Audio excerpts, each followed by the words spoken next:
दोस्तों ये कहानी कंटिन्यू है। रात गुजर गई। प्रैंक उन दरिंदों ने मार डाला। जिम और टेबेता ईथन को लिए कम्युनिटी के घर में रहने लगे, मगर उनकी बेटी जूली उसने एक कॉलोनी को चुना, जिस वजह से ये लोग काफी परेशान हैं। खैर, शुरुआत होती है तो हमें अतीत की एक झलक दिखाई जाती है। हम छोटे वेक्टर को देखते हैं जिसके हाथ में वही लंच बॉक्स था और वो उस शेड से बाहर निकलता है। बाहर आने पर पूरे टाउन में बस उसे लाशें ही लाशें नजर आती है, जिसमें उसकी माँ भी शामिल थी। फिर विक्टर को वही सफेद कपड़ों वाला लड़का नजर आया जो प्रेजेंट की कहानी में ईथन को नजर आ रहा है। विक्टर उसके पीछे पीछे जाने लगा और फिर वो लड़का गायब हो गया। ये कैरेक्टर भी एक रहस्य है। अब कहानी आती है प्रेजेंट में। कॉलोनी हाउस में विक्टर सोती हुई जूली के सामने बैठा उसकी ड्राइंग बना रहा था। जूली की आंख खुलती है तो वो काफी घबरा जाती है, मगर विक्टर कुछ बातें कहता है जिसका जूली के लिए तो कोई मतलब नहीं, मगर कहानी से मतलब है। जैसे वो कहता है कि कभी कभी कुछ यादें सपनों की तरह बन जाते हैं, मगर फिर एक ऐसा समय आता है जब हमें ये याद आने लगता है कि जो हुआ था वो कोई सपना नहीं बल्कि सच था। इसके बाद विक्टर वहां से चला जाता है। जिम और टेबेता दिखाए जाते हैं। टेबेता काफी परेशान थी, रो रही थी जूली के लिए भी, मगर सिर्फ यही एक बात नहीं थी। खैर, इस परिवार की समस्याएं भी हम जान लेंगे। जिम कहता है कि नाश्ते के लिए हम सभी को डाइनर में जाना चाहिए। टेबेता जिम और ईथन को भेज देती है और खुद घर में रह जाती है, ये कहकर के मुझे सामान को अनपैक करना है। बाहर शेर बॉयड उस बॉक्स की तरफ आता है। फ्रैंक की लाश देखकर उसे बहुत बुरा लगा क्योंकि उन दरिंदों ने उसे खोल के रख दिया था। वो उसकी लाश को एक ट्रॉली में डालकर फादरी के पास ले जाने लगा ताकि वो उसे दफनाए। फादरी भी फ्रैंक की लाश देखकर कहता है कि ये बहुत बुरा हुआ। वो बॉयड से ये भी कहता है कि क्या तुम इसके फ्यूनरल पर नहीं आओगे। बॉयड गुस्से में हंसता है कि फ्यूनरल में ये बात जरूर मेंशन करना कि तुम यही चाहते थे कि इसे सजा मिले। गुस्से में बॉयड वहां से चला जाता है। अब वो उस बॉक्स को दोबारा बनाएगा। जिम और ईथन डाइनर में आते हैं। बाकी टाउन के लोग भी यहाँ आ चुके थे। केनी की माँ एली खाना बनाने में बहुत अच्छी थी। सेरा एक वेटर का काम कर रही थी। ये लोग बस ऐसा ही समय बिता रहे थे, मिलजुल कर एक साथ खाना खाते, रात को घरों में रहते उन दरिंदों से बचने के लिए। डाइनर में आते ही सेरा ईथन और जिम का काफी अच्छे से वेलकम करती है और ये भी कहती है कि एली ने नए मेहमानों के लिए खास खाना बनाया है। खैर, जो भी हो, मगर यहाँ के लोग अच्छे जरूर थे। खैर, ये तो आगे पता चलेगा कि कितने अच्छे हैं। केनी जेड को ढूंढने लगा। अब जेड का किस्सा तो हम जान गए। यहाँ आने के बाद उसे यही लग रहा था कि यहाँ शायद कोई मजाक चल रहा है, मगर अपने दोस्त की कटी हुई लाश देखकर उसे अच्छी तरह से यकीन आ गया। खैर, वो उसी शेड के करीब बैठा हुआ कुछ सोच रहा था। केनी आता है, उसे कहता है कि जेड, मैं तुम्हें ही ढूंढ रहा था, डाइनर में चलो नाश्ते के लिए। मगर जेड कहता है कि मुझे तुम्हें कुछ दिखाना है। वो उसे शेड में ले जाता है, उसे समझाने की कोशिश करता है कि मैंने यहाँ कुछ देखा था। पहले तो मुझे लगा ये किसी तरह के स्पेशल इफेक्ट्स है, ये कोई भ्रम भी नहीं था, क्योंकि मैं जानता हूँ कि हेल्यूसिनेशंस और इमेजिनेशन क्या होती है। सिर्फ इमेजिनेशन को लेकर मैंने एक सॉफ्टवेयर कंपनी बनाई थी। मैंने कई तरह की ड्रग ली है अपनी जिंदगी में, मगर आज तक मैंने ऐसा कुछ महसूस नहीं किया, ना देखा। ठीक यहाँ सामने एक लाश थी, उसके ऊपर एक बड़ा सा पत्थर था। देखते ही देखते वो लाश वो आवाजें निकालने लगी। मैं जमीन पर गिर गया। अगले ही लम्हे यहाँ कुछ भी नहीं था। केनी उसकी बात सुनता है और कहता है कि देखो जेड, शुरू में सबको ऐसा ही महसूस होता है।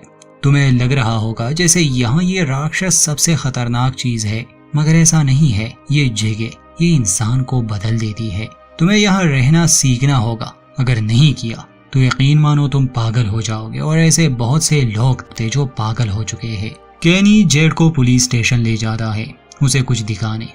केनी उसे मैप दिखाता है। मैप के हिसाब से यहाँ जो भी लोग आए थे वो अलग अलग जगहों पर ड्राइव कर रहे थे, मगर उनके साथ हमेशा एक जैसी ही बात हुई। चलते चलते सड़क पर उन्हें गिरा हुआ पेड़ नजर आया और फिर वो यहाँ फंस जाते हैं।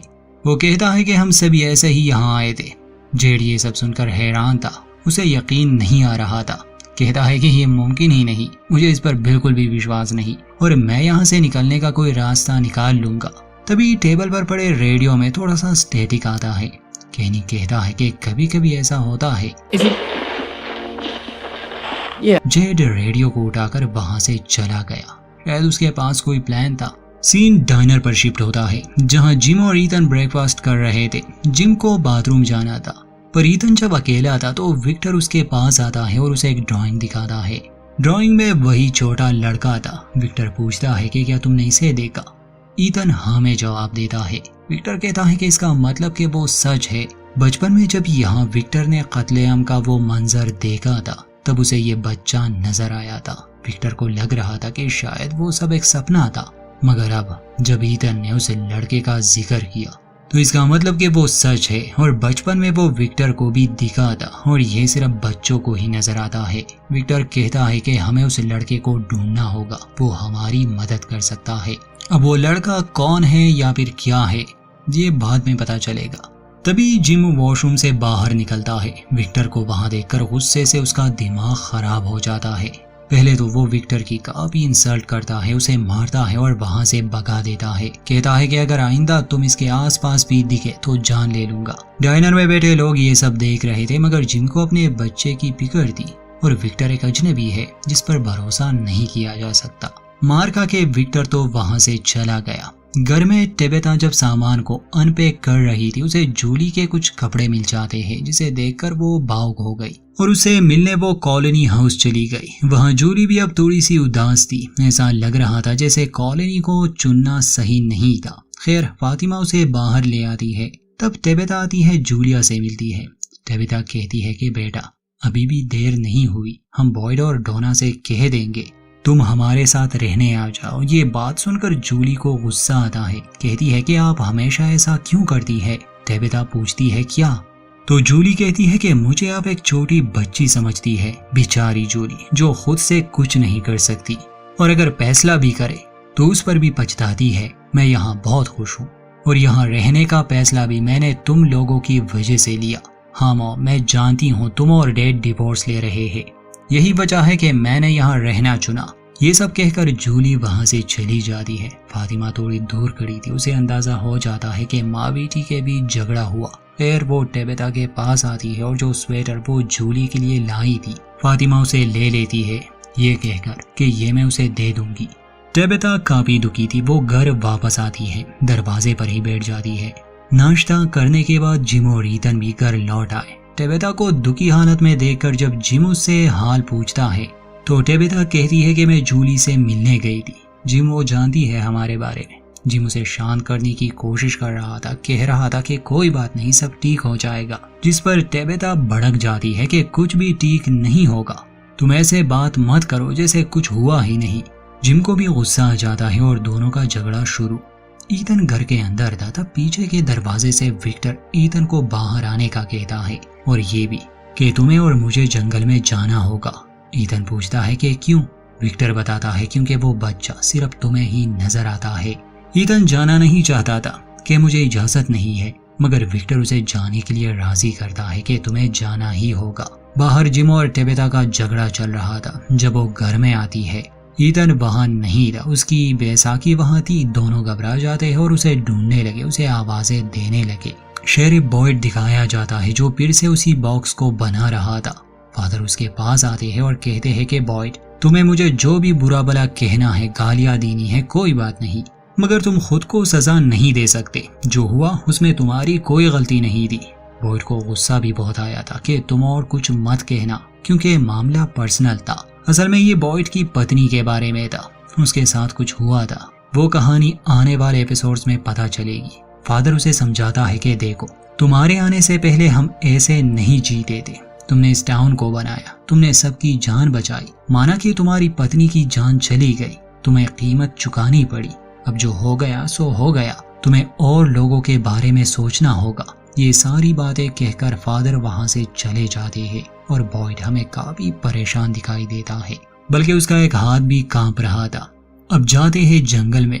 विक्टर ईथन को काफी दूर ले आया था। वो अपने सपने के बारे में बात कर रहा था। ईथन विक्टर से पूछता है कि तुम यहाँ कैसे आए, तुम्हारे पेरेंट्स कहाँ हैं? विक्टर कहता है कि मैं बहुत पहले यहाँ आया था। एक समय था जब यहाँ कोई नहीं था, मैं बिल्कुल अकेला था। मगर विक्टर अपने पेरेंट्स के बारे में कोई बात नहीं करता। चलते चलते विक्टर को एक पेड़ मिलता है, एक ऐसा पेड़ जिसमें होल था। वो ईथन से कहता है कि देखो वो एक पत्थर पर स्माइली फेस बना देता है और उस पत्थर को पेड़ के उस हॉल में फेंक देता है। ईथन पूछता है कि अब आगे क्या होगा। विक्टर कहता है कि शायद कुछ नहीं। इतने में वो पत्थर थोड़ी दूरी पर गिरता है। ईथन भी हैरान था, पूछता है कि ये कैसे हुआ। तो विक्टर कहता है कि ये मुझे भी नहीं पता, मगर ये इंसानों को भी एक जगह से दूसरी जगह ले जाता है और ऐसे बहुत से पेड़ इस जंगल में है, पर ये पता नहीं होता कि ये हमें कहाँ ले जाए। ये हमें यहाँ से दूर भी ले जा सकते हैं, पास भी, या फिर हम किसी पहाड़ी पर पहुंच जाए। ये अनप्रेडिक्टेबल है। वहाँ जिम और टेबेता भी अपने बच्चे को ढूंढने जंगल में आए थे और जब वो इन्हें देख लेते हैं, जिम तो विक्टर को जान से मारने वाला था, मगर विक्टर के पास गन थी, इसलिए वो उसे पीछे हटने पर मजबूर करता है। कहता है कि मैं कोई बुरा इंसान नहीं हूँ, मैं किसी को नुकसान नहीं पहुंचाऊंगा। गन की वजह से जिम उसे कुछ नहीं कहता और विक्टर वहां से चला गया। ईथन को वो घर वापस ले आते हैं। बाद में जिम बॉयड से बात करता है और विक्टर की इस हरकत के बारे में बताता है कि वो आदमी मेरे बेटे को बार बार परेशान कर रहा है और उसके पास गन भी है। बॉयड उसे कहता है कि ठीक है, मैं डोना से बात करूंगा। विक्टर थोड़ा सा अजीब जरूर है, मगर मुझे भरोसा है वो ईथन को कभी नुकसान नहीं पहुंचाएगा। वहाँ कॉलोनी में फातिमा और एलिस जूली को एक अलग रूम देते हैं, जिससे उसे काफी प्राइवेसी मिली। ये पाकर जूली खुश थी कि ये लोग उसका इतना ख्याल रख रहे हैं, क्योंकि शेर बॉयड ने जिम की मदद की थी जब उनकी आरवी का एक्सीडेंट हुआ था। इसलिए टेबेता और जिम उसे खाने पर इन्वाइट करते हैं। ये लोग डाइनर में खाना खाते हैं। खैर, यहाँ एक बात खुलकर सामने आई कि क्यों टेबेता और जिम डिवोर्स लेने वाले थे, या उनकी जिंदगी में ऐसा क्या हुआ था। तो असल में इनका एक छोटा बच्चा था। एक दिन टेबेता घर में थी, गलती से वो बच्चा गिर गया था और उसकी मौत हो गई। तब से टेबेता काफी परेशान रहने लगी थी और वो रिकवर नहीं हो रही थी।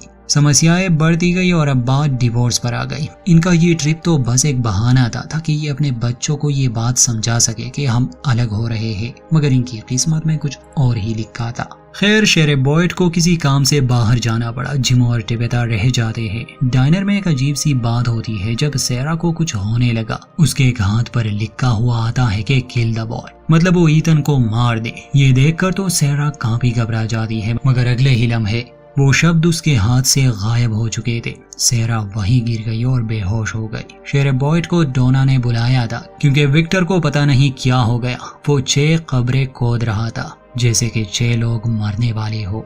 और यहीं पर एपिसोड 4 का द एंड। जुड़े रहिए, ये कहानी कंटिन्यू है।